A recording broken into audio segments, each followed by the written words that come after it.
Good morning, नमस्कार। आप सभी का ग्रेविटी पॉइंट ऑफिशियल चैनल में स्वागत है। मैं सुरेश धर दुबे मानचित्र द्वारा विश्व के भूगोल के अंतर्गत यूरोप महाद्वीप के राजनीतिक परिदृश्य को लेकर के उपस्थित हूं। चैनल को सब्सक्राइब, लाइक एवं शेयर करने के लिए आप सभी का धन्यवाद। यदि आपने अभी तक चैनल को सब्सक्राइब नहीं किया तो चैनल को सब्सक्राइब करें, लाइक करें एवं प्रमोट करें, जिससे प्रत्येक वीडियो का नोटिफिकेशन आप लोगों तक समय समय पर उपलब्ध हो सके। प्रत्येक वीडियो का पीडीएफ मटेरियल भी टेलीग्राम चैनल पर उपलब्ध है, आप उसे वहां से डाउनलोड करें। इसका लिंक नीचे कमेंट बॉक्स में दिया गया है। हम आशा करते हैं कि आप लोग स्वस्थ होंगे, मस्त होंगे और अपनी पढ़ाई में संलग्न होंगे। इस प्लेटफॉर्म के माध्यम से आप लोगों को प्रैक्टिस सीरीज मिल रही है, साथ में मानचित्र द्वारा विश्व के भूगोल की सीरीज और इन्वायरमेंट इकोलॉजी तथा कॉन्सेप्ट ज्योग्राफी की सीरीज भी समय समय पर उपलब्ध हो रही है। आप इन सभी सीरीज का भरपूर लाभ उठाएं और अपने एग्जाम को बेहतर करने का पूरा प्रयास करें। तो आइए प्रारंभ करते हैं। आज जो राजनीतिक परिदृश्य है यूरोप का, जो 5वां सेक्शन है, इससे पूर्व हम लोगों ने 4 सेक्शन ऑलरेडी डिस्कस कर लिया है। आज इसी का अगला एपिसोड है। यहाँ पर सबसे पहला जो हम डिस्कशन करेंगे आज पूरा कंप्लीट, यह डिस्कशन जो है यह यूनाइटेड किंगडम का है। किसका है? यूनाइटेड किंगडम का है। बाकी इससे पूर्व हम लोगों ने चर्चा पिछले एपिसोड में किया था कि यूनाइटेड किंगडम किसका पार्ट है, तो ये सब डिस्कशन हो चुका है। तो यहाँ पर जिसको हम कहते थे ब्रिटिश आइल्स कहते थे, क्या कहते हैं? ब्रिटिश आइसलैंड है और उसी का एक पार्ट है यूनाइटेड किंगडम। तो यहाँ पर ये जो सेक्शन रेड वाला आप देख रहे हैं, ये सेक्शन आपका है यूनाइटेड किंगडम का पार्ट है। लेकिन यूनाइटेड किंगडम में भी कई पार्ट मिल करके ये बनते हैं। इसी में आपको इंग्लैंड मिलता है, इसी में वेल्स मिलते हैं, इसी में स्कॉटलैंड है, इसी में उत्तरी आयरलैंड है। तो ये सब सेक्शन मिल करके जो एक कह सकते हैं एक राष्ट्र बनता है, उसका नाम होता है यूनाइटेड किंगडम। यह यूनाइटेड किंगडम का जो अक्षांशीय विस्तार है 49 डिग्री 10 मिनट से लेकर के 60 डिग्री 50 मिनट नॉर्थ में है। जो इसका देशांतरी विस्तार है, देशांतरी विस्तार आप देख सकते हैं, चूंकि यहाँ से गुजरती है यह देशांतर रेखा, ऐसे में उसका कुछ विस्तार इसका पूर्व में है और कुछ विस्तार इसका पश्चिम में है। इसलिए यहाँ पर आप कह सकते हैं कि यूनाइटेड किंगडम का जो विस्तार है यहाँ पर आपको देखने को मिलेगा 1 डिग्री 45 मिनट से लेकर के 8 डिग्री 10 मिनट के मध्य में स्थित है। लेकिन यहाँ पर स्पष्ट होना चाहिए कि यह पूर्व और पश्चिम दोनों गोलार्ध में स्थित है। इसलिए यहाँ पर ये जो लिखा गया कि केवल पूर्व में है, यह पूरी तरीके से ठीक नहीं है, बल्कि आपको क्या कहना है, 1 डिग्री 45 मिनट यह पूर्व से प्रारंभ होता है, अर्थात ईस्ट से प्रारंभ होता है और कहाँ तक जाता है, 8 डिग्री 10 मिनट वेस्ट तक यह फैला हुआ है। इसी प्रकार जो इसका क्षेत्रफल है 2,44,108 वर्ग किलोमीटर है।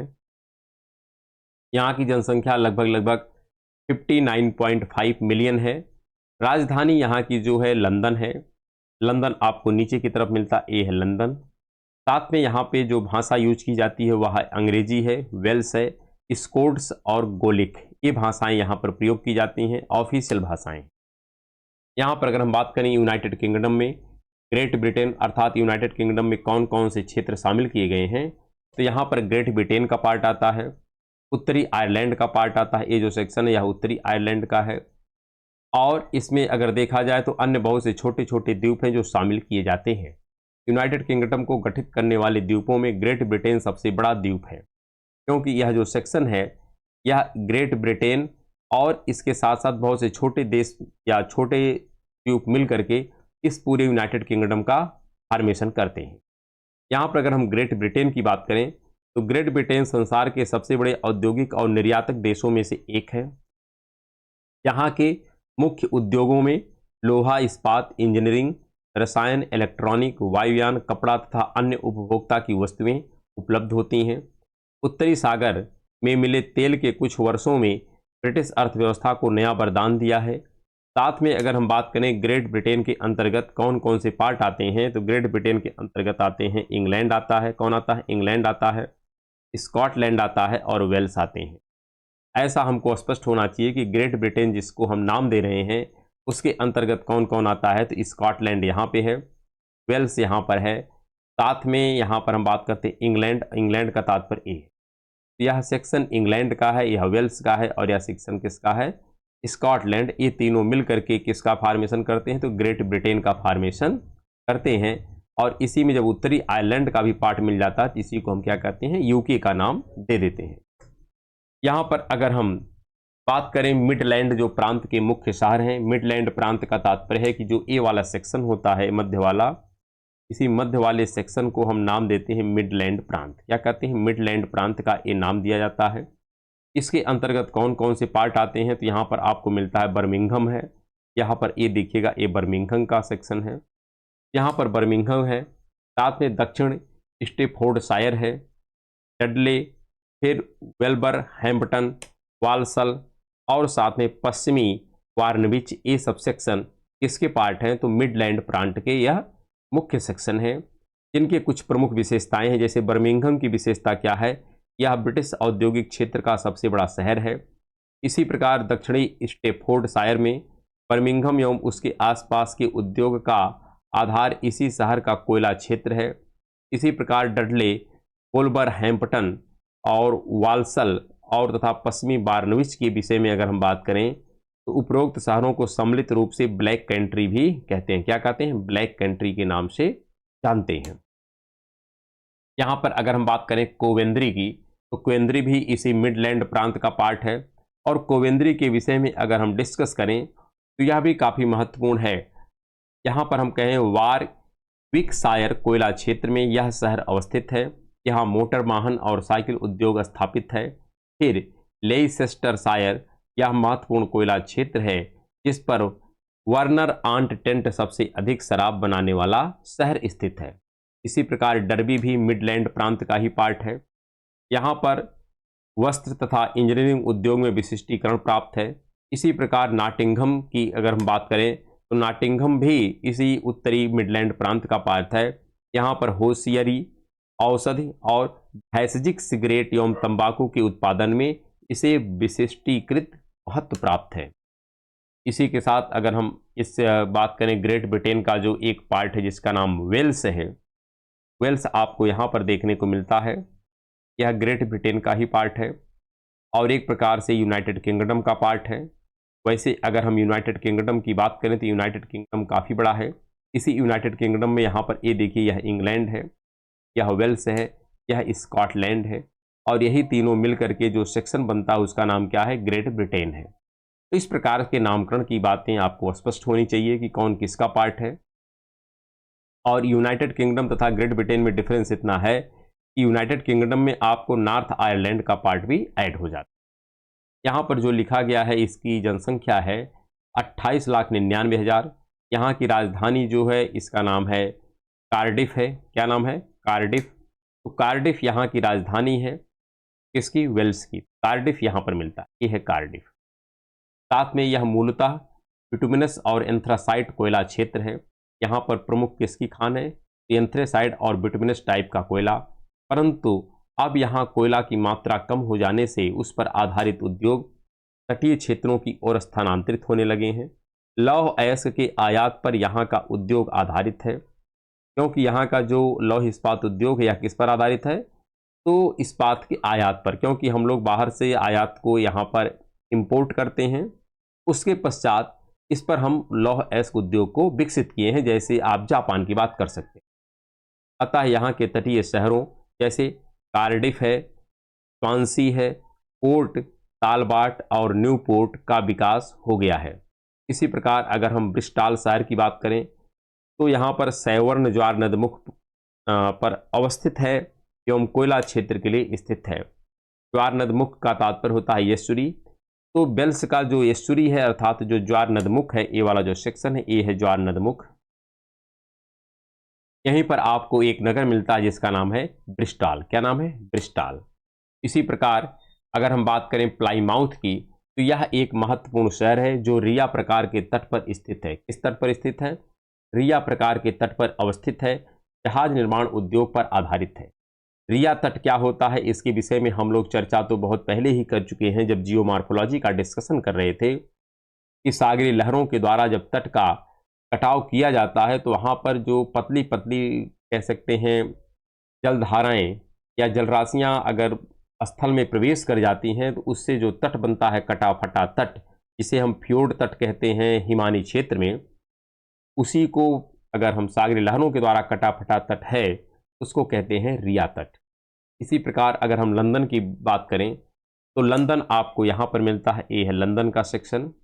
यह यूनाइटेड किंगडम की राजधानी है। क्यों? थेल्स नदी के किनारे बसा शहर है, क्योंकि यहाँ से जो नदी गुजरती है इस नदी का नाम है थेल्स नदी। एक महत्वपूर्ण औद्योगिक एवं सांस्कृतिक केंद्र के रूप में विकसित है।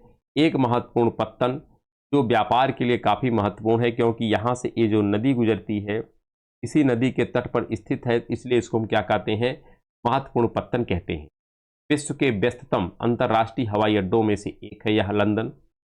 विश्व की सर्वप्रथम भूमिगत रेल का निर्माण यहीं पर हुआ है। अगर आपसे कभी पूछा जाए कि सबसे पहले भूमिगत रेल का निर्माण कहाँ पर किया गया था, उस स्थान का नाम है लंदन। इसी प्रकार अगर हम लंदन, ब्रिस्टल, हल और साउथहैम्पटन की बात करें तो यह ज्वारीय नदमुखों पर अवस्थित मुख्य पत्तन है। यह हमको स्पष्ट होना चाहिए। अर्थात ये वाला जो सेक्शन है, यहाँ इसी सेक्शन पे स्थित हमारे ये सब पत्तन मिलते हैं, जिनके नाम क्या है? लंदन है, ब्रिस्टल है, हल है और साउथहैम्पटन है। यह सब कैसे हैं? ज्वार नदमुख पर अवस्थित प्रमुख पत्तन है। अगर हम बात करें अगले नगर की, तो यवन माउथ जो है यह ब्रिस्टल के लिए महत्वपूर्ण बाहरी पत्तन का काम करता है। इसी प्रकार स्टॉक ऑन ट्रेंट जो है उत्तरी स्टैफोर्डशायर के कोयला क्षेत्र में अवस्थित है। यह एक छोटा सा शहर है जो मिट्टी के बर्तन निर्माण के लिए प्रसिद्ध है। बाकी इस पर और चर्चा हम लोग आगे करेंगे, जैसे जैसे आगे बढ़ेंगे जो इसका फिजिकल एस्पेक्ट है उसकी चर्चा इसके पश्चात की जाएगी, तो वहाँ पर क्लियरिटी और स्पष्ट हो जाएगी। हमने आपसे पहले ही बता दिया है कि यह जो मानचित्र द्वारा विश्व के भूगोल की सीरीज है, इसमें हम सहारा किसका लेते हैं? एटलस का लेते हैं। लेकिन एक बात आपको स्पष्ट होनी चाहिए कि सारे तथ्य एटलस में स्पष्ट तरीके से आपको नहीं मिलेंगे। बहुत से तथ्य ऐसे होते हैं कि जो किताबों में मिलते हैं, तो उस तथ्य को आपके सामने हम लिख रहे हैं, साथ में एटलस का यहाँ पर सहारा ले रहे हैं उन स्थानों को लोकेट करने के लिए। लेकिन यह आप पूरी तरीके से आश्वस्त रहिएगा कि प्रत्येक स्थान मैप पर लोकेट नहीं किया जा सकता है। बहुत से ऐसे स्थान हैं कि जिनको आपको समझना होगा और पढ़ना होगा, लेकिन जहाँ तक प्रयास है वहाँ तक हम प्रत्येक स्थान को लोकेट करने का प्रयास करते हैं। फिर भी बहुत से स्थान हैं जो छूट जाते हैं, क्योंकि वह इस एटलस में कहीं पर दिखाई ही नहीं पड़ते हैं। इसी प्रकार अगर हम बात करें क्रिकवे, यह क्रिकवे जो है यह ब्रिटेन के रेल मार्ग का मुख्य केंद्र है। यहाँ लोकोमोटिव इंजन का निर्माण होता है। कहाँ पर? क्रिकवे में। तो यह भी हमको ध्यान रखना है कि क्रिकवे क्या है और क्रिकवे किस लिए जाना जाता है, यह हमको स्पष्ट होना चाहिए। अगर हम आगे बात करें कि उत्तर पूर्वी इंग्लैंड के जो शहर हैं, अर्थात यह जो इंग्लैंड है, इंग्लैंड का जो उत्तर पूर्वी वाला सेक्शन है, इसके विषय में बात कर रहा है। यहाँ पर अगर हम बात करें नॉर्थम्बरलैंड तथा डरहम, यह महत्वपूर्ण कोयला का क्षेत्र है। यह देखिए ये पूरा इंग्लैंड का पार्ट है, और इंग्लैंड में भी हमने कहा कि कई पार्ट है। अगर हम बात करें ग्रेट ब्रिटेन में, तो ग्रेट ब्रिटेन में यहाँ पर वेल्स है, यहाँ पर इंग्लैंड है, यहाँ पर स्कॉटलैंड है। ये सारे सेक्शन हैं। ये जो सेक्शन है, ये सेक्शन आपका कहलाता है इंग्लैंड। इंग्लैंड का ये वाला सेक्शन जो है उत्तर और पश्चिम वाला सेक्शन, क्या कह रहा है? उत्तर और पूर्व वाला सेक्शन, यहाँ पर आपको मिलता है नॉर्थम्बरलैंड तथा डरहम। यह महत्वपूर्ण कोयले का क्षेत्र है। इसी प्रकार न्यूकासल राइन नदी के किनारे अवस्थित है। कहाँ पर अवस्थित है? राइन नदी के किनारे अवस्थित एक प्रमुख नगर है, और इस क्षेत्र का जहाज निर्माण और परिवहन उपकरण उद्योग मुख्य रूप से प्रसिद्ध है। कहाँ का? न्यूकासल का। फिर इसी प्रकार अगर हम डार्लिंगटन की बात करें, किसकी बात करें? डार्लिंगटन की। यह लोकोमोटिव के लिए महत्वपूर्ण क्षेत्र है, और यहाँ पर स्कॉटन जो लिखा गया है, यह इंजीनियरिंग कार्यों के लिए महत्वपूर्ण शहर है।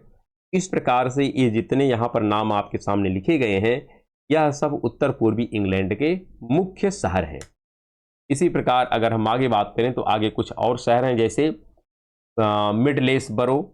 मिडलेसबरो जो है यह लौह इस्पात उद्योग का केंद्र है। इसी प्रकार अगर हम बात करें गेट्स हेड की, गेट्स हेड जो है यह स्ट्रक्चरल, ध्यान रखिएगा, स्ट्रक्चरल इंजीनियरिंग यहाँ का महत्वपूर्ण क्षेत्र है। इसी प्रकार अगर हम पश्चिमी हार्टेलपुल की बात करें तो यह जहाज निर्माण उद्योग के लिए प्रसिद्ध है। इसी प्रकार दक्षिणी शेफील्ड की अगर बात करें तो यहाँ का पत्तन उद्योग महत्वपूर्ण है, और बेलिंघम की अगर बात करें तो यहाँ का कृत्रिम रेशे, खाद और अन्य दवाइयों का उद्योग महत्वपूर्ण है। और ये सब स्थान कहाँ पर हैं? तो यह इंग्लैंड के उत्तर पूर्वी सेक्शन में स्थित हैं। आप इस सेक्शन को ध्यान रखिएगा, ये सारे सेक्शन यहाँ पर उपस्थित हैं। इसी प्रकार अगर हम बात करें यॉर्कशायर, नॉटिंघशायर एवं डर्बीशायर क्षेत्र के शहर, तो यह जो शहर हैं इसमें कौन कौन से हैं? इसमें ब्रेडफोर्ड है। क्या है? ब्रेडफोर्ड है। ब्रिटेन में लंदन के बाहर इस शहर में सबसे अधिक इटली वासी रहते हैं। तो आपको स्पष्ट होना चाहिए कि ब्रिटेन के बाहर, स्पष्ट ध्यान रखिएगा, ब्रिटेन में लंदन के बाहर इस शहर में सबसे अधिक इटली वासी रहते हैं। कौन रहते हैं यहाँ पर? इटली के लोग ज़्यादातर यहाँ पर निवास करते हैं। इसी प्रकार अगर हम बात करें हडर्सफील्ड की, ऊनी वस्त्र उद्योग या ऊनी वस्त्र उद्योग, जिसके लिए यॉर्कशायर से कोयला खाने और रंगने के लिए पेनाइन नदी से स्वच्छ जल प्राप्त होता है। तो इसके लिए कौन जाना जाता है? हडर्सफील्ड। इसी प्रकार शेफील्ड के विषय में अगर हम बात करें तो विश्व का सबसे बड़ा कटलरी शहर जो डर्बीशायर और नॉटिंघशायर से कोयला प्राप्त करता है। कहाँ से कोयला प्राप्त करता है शेफील्ड? तो यह डर्बीशायर और नॉटिंघशायर से कोयला प्राप्त करता है शेफील्ड। तो यह शेफील्ड, हडर्सफील्ड और ब्रेडफोर्ड के विषय में जानकारी थी। इसी प्रकार अगर हम लंकाशायर क्षेत्र के शहर के विषय में बात करें तो यहाँ पर मैनचेस्टर आता है। यह ब्रिटेन का मूल सूती वस्त्र का क्षेत्र है। आपसे पूछा जा सकता है कि मैनचेस्टर किस लिए जाना जाता है? तो मैनचेस्टर आपको स्पष्ट होना चाहिए कि सूती वस्त्र का प्रमुख केंद्र है, और इसी को यहाँ पर आपको मिलता है लिवरपूल पत्तन से सेवित है। अर्थात यहाँ से जो प्रमुख आदान प्रदान वस्तुओं का किया जाता है वहाँ पर कौन सा पत्तन है? तो लिवरपूल पत्तन है। इसी प्रकार अगर हम बात करें बोल्टन और ब्यूटी के विषय में, यह मुख्यतः सूत कातने के लिए उद्योग के लिए प्रसिद्ध है। कौन? बोल्टन और ब्यूरी। इसी प्रकार ब्लैकबर्न और रॉकडेल के विषय में अगर बात करें, यह मुख्य बुनाई का केंद्र है। और ये सब सेक्शन कहाँ के हैं? तो लंकाशायर क्षेत्र के ये सब क्षेत्र हैं जो हमको स्पष्ट होना चाहिए। इसी प्रकार सनलाइट पत्तन भी है, सेंट हेलेंस पत्तन भी है और एलिसमेरे पत्तन है। ये सब जो क्षेत्र हैं ये लंकाशायर क्षेत्र के अंतर्गत ही आते हैं। यहाँ पर जो सनलाइट पत्तन है यह साबुन कारखाने केंद्र के लिए प्रसिद्ध है। इसी प्रकार अगर हम सेंट हेलेंस के विषय में बात करें तो शीशे के कारखाने के लिए प्रसिद्ध है। और एलिसमेरे जो है यह तेल शोधन केंद्र के लिए प्रसिद्ध है। कौन? एलिसमेरे पत्तन। इसी प्रकार अगर हम स्कॉटलैंड की बात करें, जो ये वाला सेक्शन है स्कॉटलैंड, स्कॉटलैंड की टोटल यहाँ पर जो पॉपुलेशन है यह आपको मिलती है 51,11,000 और राजधानी यहाँ की जो है यह है एडिनबर्ग। क्या है? एडिनबर्ग है। इसकी जो अवस्थिति है यह ब्रिटिश आइल्स के उत्तर भाग में अवस्थित है, क्योंकि ब्रिटिश आइल्स के अंतर्गत ये सभी सेक्शन आते हैं। इसी में आपको मिलता है यूनाइटेड किंगडम मिलता है और इसी में रिपब्लिक ऑफ आयरलैंड मिलता है। लेकिन यूनाइटेड किंगडम में भी कई पार्ट मिलते हैं, जिसमें उत्तरी आयरलैंड है, स्कॉटलैंड है, वेल्स है, इंग्लैंड है। और ये जो स्कॉटलैंड है, वेल्स है और इंग्लैंड, ये सब मिलके क्या बनते हैं? तो ग्रेट ब्रिटेन बनता है। ये सब छोटी छोटी बातें हैं जो हमको स्पष्ट होनी चाहिए। इसी प्रकार अगर हम बात करें, इसके अंतर्गत अर्कनी द्वीप समूह, सेटलैंड द्वीप समूह और हेब्रिडीज एवं अन्य छोटे छोटे द्वीप भी शामिल किए गए हैं। किसके अंतर्गत? इस स्कॉटलैंड के अंतर्गत। इसी प्रकार अगर हम केंद्रीय स्कॉटलैंड के मुख्य द्वीपों की बात करें, चूंकि स्कॉटलैंड है और इस स्कॉटलैंड के केंद्रीय मतलब जो मुख्य रूप से हैं, मध्य में है, उसकी बात कर रहा है, तो वहाँ पर कौन कौन है? ग्लासगो है। ग्लासगो के विषय में बात करें तो यहाँ के लौह इस्पात उद्योग, क्या? लौह इस्पात उद्योग और जहाज निर्माण उद्योग बहुत महत्वपूर्ण है। इसी प्रकार अगर हम बात करें डमबार्टन, क्या? डमबार्टन, यहाँ इंजीनियरिंग उद्योग स्थापित है। ये भी किसका पार्ट है? तो स्कॉटलैंड का ही पार्ट है। इसी प्रकार अगर हम बात करें डंडी की, तो डंडी जो है विश्व का महत्वपूर्ण सूती वस्त्र उद्योग केंद्र एवं यहाँ विश्व का पहला पटसन उद्योग स्थापित हुआ है। ऐसा आपसे पूछा जा सकता है किसका पार्ट है? यह डांडी का पार्ट है। किसका पार्ट है? डंडी का पार्ट है। जो किसका पार्ट है? यह स्कॉटलैंड का पार्ट है। इसी प्रकार अगर हम बात करें फोर्ट विलियम की, तो यहाँ उपलब्ध स्थानीय लकड़ी पर आधारित कागज उद्योग स्थापित हुआ है।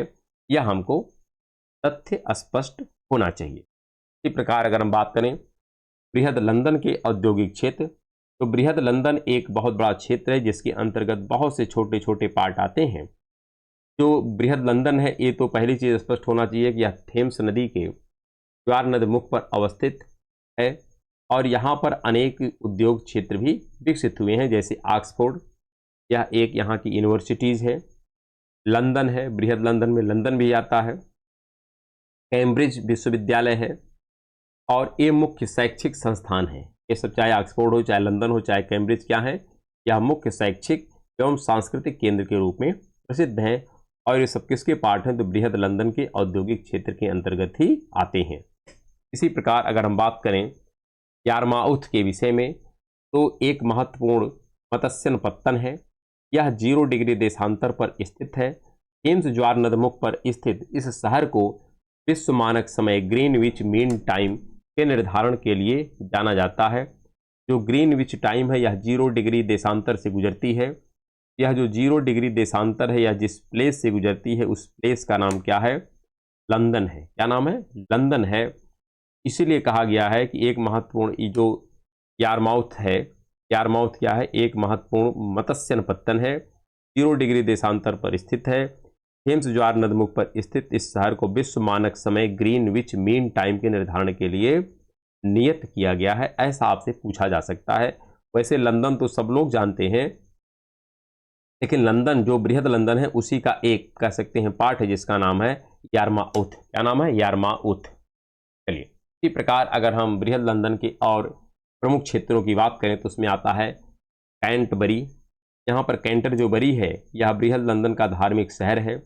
इसी प्रकार अगर हम बात करें उत्तरी आयरलैंड की, उत्तरी आयरलैंड जो है यह यूनाइटेड किंगडम का एक भाग है एवं आयरलैंड के उत्तर पूर्वी भागों में स्थित है। ये है उत्तरी आयरलैंड का सेक्शन। और इसी प्रकार अगर हम बात करें बेलफास्ट क्षेत्र की, तो यह आयरलैंड का मुख्य औद्योगिक क्षेत्र है। किसका, आयरलैंड का मुख्य औद्योगिक क्षेत्र है। लिनने वस्त्र उद्योग और जहाज निर्माण उद्योग के लिए प्रसिद्ध है। कौन, बेलफास्ट क्षेत्र। ये जानकारी थी जिसको हमको ध्यान में रखना था। और इसी प्रकार आज का एपिसोड हम समाप्त करते हैं और हम लोग कल एक नए एपिसोड में मिलेंगे। तब तक के लिए नमस्कार, धन्यवाद।